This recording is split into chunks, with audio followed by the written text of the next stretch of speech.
मैं परिचय कराती हूँ आपका खास मेहमानों का पैनल इस वक्त हमारे साथ मौजूद है। रिटायर्ड मेजर जनरल संजय सोई सर, डिफेंस एक्सपर्ट हमारे साथ स्टूडियो में मौजूद हैं। हमारे साथ बीजेपी के प्रवक्ता शिवम त्यागी जुड़ रहे हैं। मुफ्ती वजाहत कासमी, इस्लामिक स्कॉलर हमारे साथ आज के शो में मौजूद हैं। एआईएमआईएम के नेता दानिश कुरैशी जुड़ गए हमारे साथ, और साथ ही वरिष्ठ पत्रकार विनोद अग्निहोत्री जी भी हमारे साथ मौजूद हैं स्टूडियो में। बहुत स्वागत आप सभी का। सबसे पहले मुझे लगता है हम जनरल सोई का रुख करेंगे और उनसे जानेंगे कि सर, अभी जिस पेस में ये जो युद्ध चल रहा है, आज 5वें दिन में हम पहुंच गए, क्या लग रहा है आपको कब तक किसी निर्णायक मुकाम पर पहुंचा जा सकता है?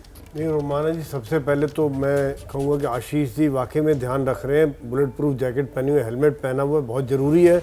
एक इस हालात में ग्राउंड जीरो पे कब कहाँ रॉकेट गिरे मालूम नहीं। दूसरी बात जो है कि जैसे आपने कितना लंबा चलेगा, ये चलेगा, समय लेगा। आप देखिए 5वां दिन है और अभी भी हमास रॉकेट फायर करने में सक्षम है। यानी कि उनकी जो बेसिस है, रॉकेट की बेसिस है, जहाँ से, क्योंकि खुले इलाके से फायर करना पड़ता है, बंद इलाके से फायर नहीं कर सकते हैं, इसका बैक ब्लास्ट होता है। तो वो वहाँ पर अभी तक इजराइल इसमें पूरी तरह से डिस्ट्रॉय करने में नहीं कामयाब हुआ है। हालांकि आयरन डोम है, हवा में बर्बाद करें, लेकिन हम देखें कुछ रॉकेट फिर भी पहुँच जाते हैं। तो एक ऑफेंसिव जो प्रोएक्टिव अप्रोच है, उसको वहीं पे ख़त्म करने वाली बात में अभी सक्षम नहीं हो पाए। दूसरी बात आप देखेंगे कि वो बिल्टअप इलाका है, घर घर है, हालांकि काफ़ी डिस्ट्रॉय कर रहे हैं, लेकिन डिस्ट्रॉय होने के बाद भी उन बिल्डिंगों के पीछे से, मलबे के पीछे से भी वो फायर कर सकते हैं, जैसे उनकी कार्रवाई रहेगी कि एम्बुश करें, फायर करें। तीसरी बात है, वहाँ टनल्स का जाल बिछा हुआ है नीचे। अगर ये बिल्डिंगें गिरे भी हैं तो नीचे पूरे टनल, जिसका पता हमास को पूरी तरह से है, प्रैक्टिस की हुई है, कहाँ से घुसे, कहाँ सेना आई, पीछे से निकल के आए।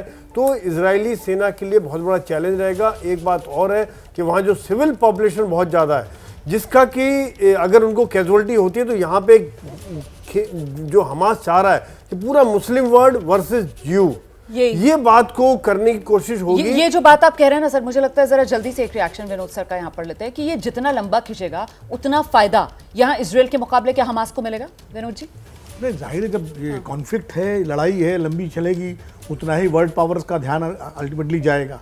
हमास ने हमला क्यों किया, हमें समझना चाहिए। हमास ने वो लंबी तैयारी के बाद ये हमला इसलिए किया कि पिछले कई वर्षों से जो फ़लस्तीन का इशू है वो एक तरह से बैक बर्नर पे चला गया था और उसके बारे में बात ही बंद हो गई थी। यूएन में रेजोल्यूशन आते थे, पास हो जाते थे, उसके बाद आगे बढ़ रहे थे। अब इस हमले के बाद जिस तरह से तबाही हुई है दोनों तरफ, तो अब ये पूरे विश्व के का एक तरह से ये इशू केंद्र में आ गया है। अब कहीं ना कहीं इसका कुछ ना कुछ रेजोल्यूशन वर्ल्ड पावर्स को करना पड़ेगा, यूनाइटेड नेशंस को भी इसमें ध्यान देना पड़ेगा। अदरवाइज ये लड़ाई कब तक चलेगी? यूक्रेन वाली चली रही है, अभी ये दूसरी शुरू हो गई। इस तरह के अगर डिफरेंट वॉर जोन्स बन गए दुनिया में, तो जिस थर्ड वर्ल्ड वॉर का खतरा हम लोग देखते हैं, तो दुनिया कहीं उस तरफ न पड़ जाए, ये एक बड़ा खतरा है। इसलिए मुझे लगता है कि जितनी जल्दी ये इशू रिजॉल्व हो उतना ही सबके हक में है। लेकिन वो रूस यूक्रेन वाले युद्ध वो कब से चल रही है, अभी तक लगातार जारी है, और ऐसे में यहां पर ये इजराइल और फिलिस्तीन वाला जो मसला है, अभी इस वक्त हमास आतंकवादी संगठन, उसने हमला किया, लेकिन ये भी पिछले 2 इंतफाद तो हम देख चुके हैं, और इस बार भी माना जा रहा है कि तीसरे इंतफाद की तरफ ऐसा लग रहा है कि मामला बढ़ता हुआ नजर आ रहा है। तो इसमें हल की वो हल जिसका कहीं ना कहीं उम्मीद यहां पर विनोद जी करते हुए नजर आ रहे हैं, उस हल की उम्मीद कितनी नजर आती है? जैसे ही घड़ी का काटा दोपहर 2:30 पे आए, बबीता जी का दिल सास बहू साजिश के लिए मचल जाए।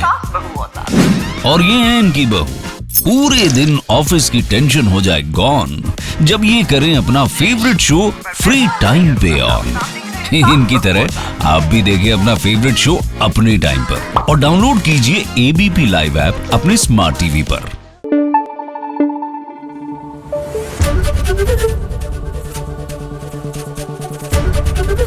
एबीपी न्यूज आपको रखे आगे।